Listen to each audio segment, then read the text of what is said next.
And it wasn't killing me. I can cope fine. I had my coffee. I had my Rolaids for my heartburn, and I was fine. So of course, when I graduated, it didn't change. I kept going for years until I actually hit bottom and be desperate before I started to reach for some help. All right, so this is part of the problem. Now let's talk about what to do about it.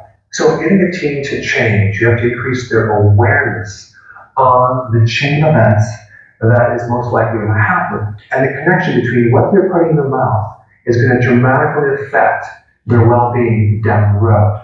It has to make sense to them. It has to be real. But a real big mistake that parents make is they keep pushing the solution, what they should eat, before the awareness that they even might potentially have a problem. So what I would do with my kids is I would always sit down with them with a piece of paper when they're fully fed and they don't have any blood sugar issues, and kind of go through some scenarios that happen with people so they can start seeing some of the cascade effects that happen with the body. So I'll actually show them that, for example, let's take belly fat. I'll explain what belly fat is. It's basically a situation where your liver is filled up with fat and it's spilling over because it can't fit any more fat. It's spilling over around the organs. That's called visceral fat. It's fat around the organs and even inside other organs. And that will start filling those organs up until eventually the arteries become clogged. Okay? So then when the arteries get clogged, that affects the heart.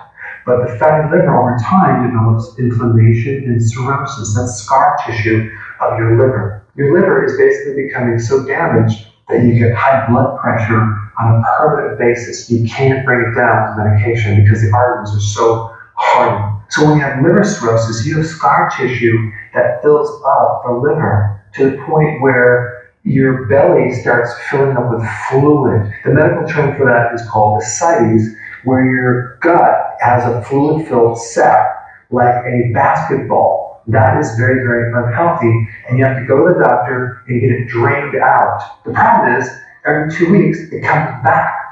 Why? Because the liver is damaged, and there's a point of no return where you're not going to be able to reverse this right here. And with this comes a lot of other problems. High blood pressure, diabetes. And by the way, did you realize that 65% of the population is either diabetic or pre-diabetic? That's greater than 50% of the population. So a lot of people are getting this. And what they don't realize is this starts with the diet, eating the wrong types of foods. So then I'll give you another example. When you're on the wrong diet, it creates a lot of inflammation in your artery. So let me show you something. So we have the artery, which is like the plumbing, and you have all the blood that goes through it. So the wall of the artery starts becoming inflamed when you're on the wrong eating plan. And then when you have inflammation, the body has to heal it. It heals it with a Band-Aid. So it starts to develop plaquing. Okay, so it starts to develop plaque more and more and more and more. But what happens is you don't really feel anything right away. This happens over years. You don't even know you have the problem until eventually you get a heart attack. Did you realize the first symptom of a heart attack, over 50% of the time, is no symptoms? You just get a heart attack, okay? Or a stroke. Now the big problem with the stroke is that you don't die. Half your body becomes paralyzed. So someone has to assist you all the time. You're usually in a wheelchair, you can't move around, and you're trapped in your body. So this is a situation that can be totally prevented when you're here. These situations take years to develop. Okay, then we take another scenario, Alzheimer's, okay? So I'll explain what that is. It's an advanced brain degeneration problem where you're losing your memory, okay? You don't know where you are, you don't remember names, not good. So you don't just one day end up with Alzheimer's. It takes 20 to 30 years to develop. And it starts out with brain fog. That's one of the first symptoms, okay? Then you get forgetfulness, and then it becomes worse and worse and worse. And over time, your brain actually shrinks. So eventually, you get diagnosed with Alzheimer's, okay? Now, the problem with that is that you're going to have to end up in a nursing home. Now, the good thing about a nursing home is that you're going to have a wonderful view of the pond outside. You'll be able to play shuffleboard. You get room and board, 3 square meals. They bring you cookies.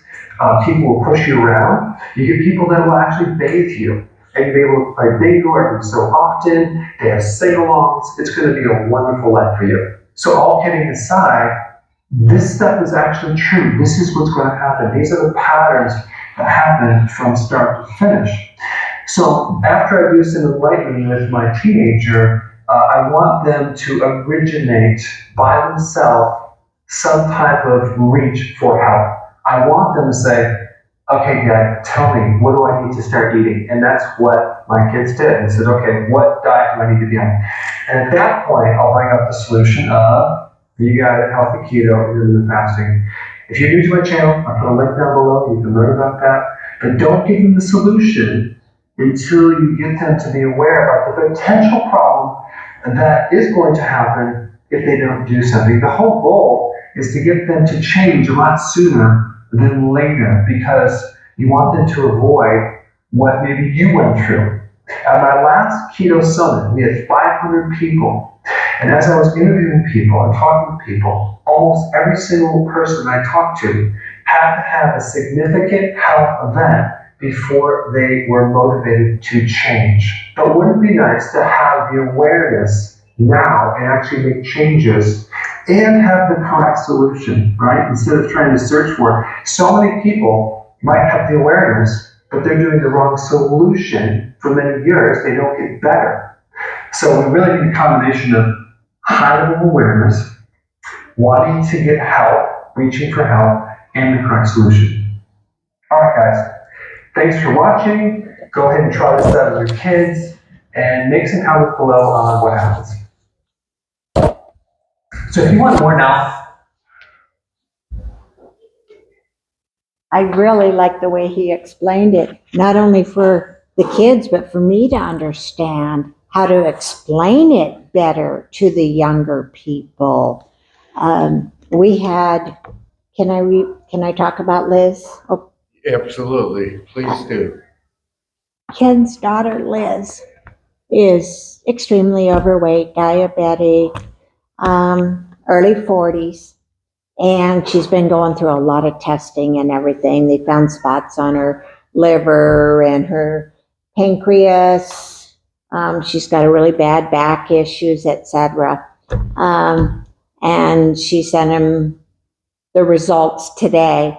And fatty liver is, the major issue, if you can call that the major, with everything else that's going on with it. But she is of the belief that we are killing ourselves with keto. Mm-hmm. And to know, I didn't even put the two together until we were just watching this again for about the 4th time. Her diagnosis and his talk